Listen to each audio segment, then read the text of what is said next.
அடுத்தது இப்போ இன்னொரு வேவ் இப்படி இருக்குன்னு பாருங்களேன்.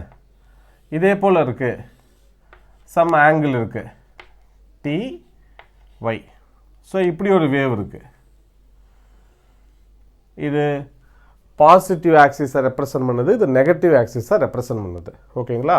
இது ஒரு ஆஃப் சைக்கிள், இது ஒரு ஆஃப் சைக்கிள் கூட நீங்கள் இமேஜின் பண்ணிக்கலாம். இதை நான் ஆட் பண்ணுறேன் அப்படின்னா எனக்கு என்ன கிடைக்கும்? இந்த இடத்துல இன்னொரு வேவ் இதே போல் இருக்குது. என்ன கிடைக்கும் எனக்கு?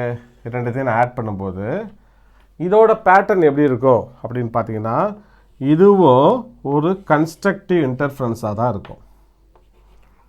ஸோ எப்படி கிடைக்கும்? ஒரு மேக்ஸிமம் ஆம்ப்ளிடியூடில் எனக்கு இதே போல் கிடைக்கும். இந்த ரெண்டு ஆம்ப்ளிடியூடும் ஆட் ஆகி எனக்கு மேக்ஸிமம் ஆம்ப்ளிடியூடில் கன்ஸ்ட்ரக்டிவ் இன்டர்ஃபரன்ஸ் கிடைக்கும். அதுவும் எப்படி இருக்கும்? பிரைட்டாக இருக்கும். ஓகே, இப்போது அப்படியே இமேஜின் பண்ணுங்களேன்.